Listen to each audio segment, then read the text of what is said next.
What's up, guys? JR Raymond here inside South Point's bowling stadium, where we just got done with practice session. So we're going to talk about how that went, some of the bowling balls we used, and all that good jazz here in a minute. So stay tuned.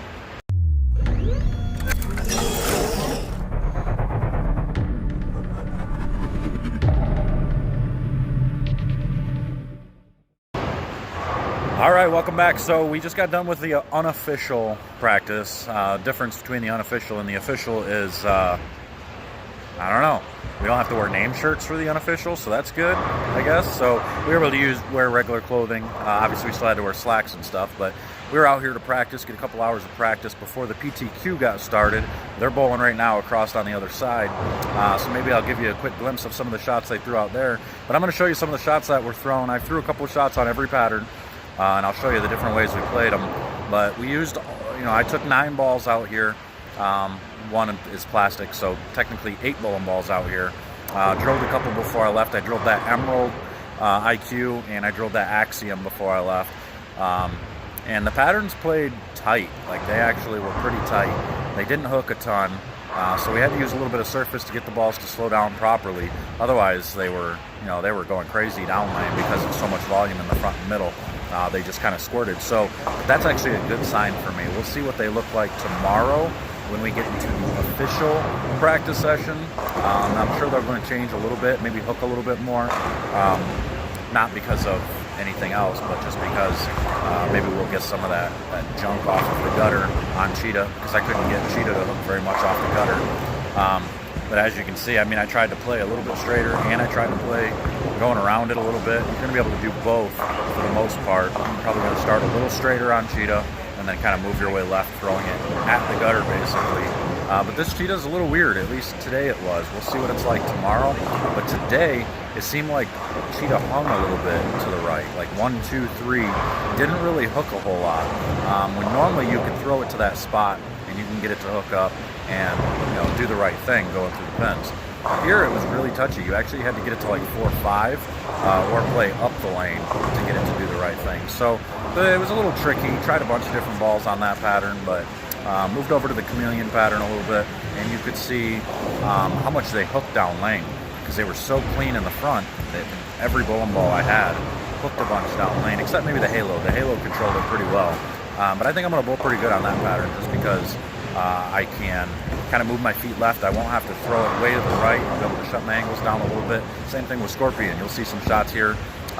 Scorpion got beat up. I think Scorpion will get a little bit over-under. You're going to see a lot of surface go down the lane playing straighter, and then we're going to move left and migrate left into the soup where it's really oily. So you're going to have a little bit of miss room left, but getting your ball to go through the pins is going to be difficult because of how much volume there is. So I tried with the Halo, the Idol, and they looked okay. The Halo looked the best. Then I tried the Nuclear Cell at the end, and wow, that ball looked phenomenal going down the long pattern. Got through the pins really, really well. I'll show you a few shots here. I don't remember if I captured any video with the Nuclear Cell, but you can see the Halo and the Idol at least go down the lane. But that's pretty much all I got. We'll go and take a look at my bag. I'll show you the bag that I have here in a minute. So let's walk over there and let's go take a look. All right, so this is what we're working with. Brought 9 balls. I paid the extra $150 to bring an extra third bag, which is kind of ridiculous if you ask me. It's 35 for 25 for the first bag, 35 for the second, and then all of a sudden it's 150 for the third bag. Kind of silly. So some of these balls might not make it home, because I don't know if I'm going to want to pay $150 to ship them back. So who knows? Maybe I'll give some away while I'm out here. But this is what we got. Volatility here, pin up above my middle, looked pretty good on the short pattern. Even the long pattern, when I was able to get straighter, looked good. This is that Nuclear Cell here. Same type of layout as that, as the Volatility. Just a little bit more down lane, much cleaner and more down lane. And then this Axiom. The Axiom is surprisingly strong, super strong bowling ball. And it was real strong down lane on these patterns because of how much volume was down lane, or was in the front. It was able to float through there and then just boomerang down lane. So it'll be interesting to see when I'm going to actually get to use that.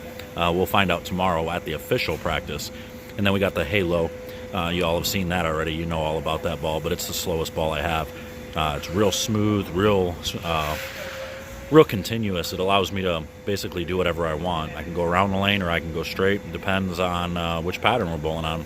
And then the idle, it's about a ½ inch different than what the Halo is. It's just a little bit more down lane than the other ones. And then I brought the idle Pearl as well. Don't think I'll ever get to use it because of how much volume seems to be out on the lanes, but maybe we'll scratch the surface a little bit and get it to maybe give it a look on Cheetah if I can get it to slow down just enough. And then this one I'm kind of excited about. This is that Honey Badger Extreme Pearl. It's given me some good ball reaction the last couple of weeks when I've used it. It'll look good on Cheetah when I was able to not go super far left or right, but maybe go, get to that 8, 9, 10, throwing it at the gutter type of thing. And then the IQ Tour Emerald, it's kind of like a safety net. I'm not sure when I'm going to need it, but I know what it's going to do, so it'll give me that option on any of the patterns whenever I need to put a game up, or whenever I need to kind of save some face. I'll definitely have that ball there because it'll be exactly what I need. All right, so that's that. So you can see the bowling balls.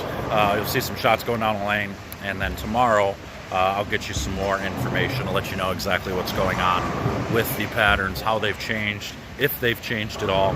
And I'm actually going to do a video. I got some information from some of the lane guys where they took some samples of the conditioner, the cleaner, and from Indianapolis, he put some cleaner after they did the lanes in a cup for after practice and after each block, and then he kind of lined them up after each other and showed me the difference in color from them from day to day to day. So I'll give you more info on that. I'll make that video a little bit later and probably post that tomorrow or the next day or sometime this week, who knows. But that's all I got for you guys. Hope this helps you a little bit know what's going out here in Vegas. You can see a lot of your favorite bowlers out here. Make sure to go to flowbowling.com if you're not already a subscriber over there. Hit that up and sign up so you can watch all the bowling this week. I know everybody thinks it's expensive, but it's definitely worth it because you get to see anybody and everybody that you want to see out on the lanes, including yours truly. So, but I'm out of here. We'll see you guys tomorrow. Take care.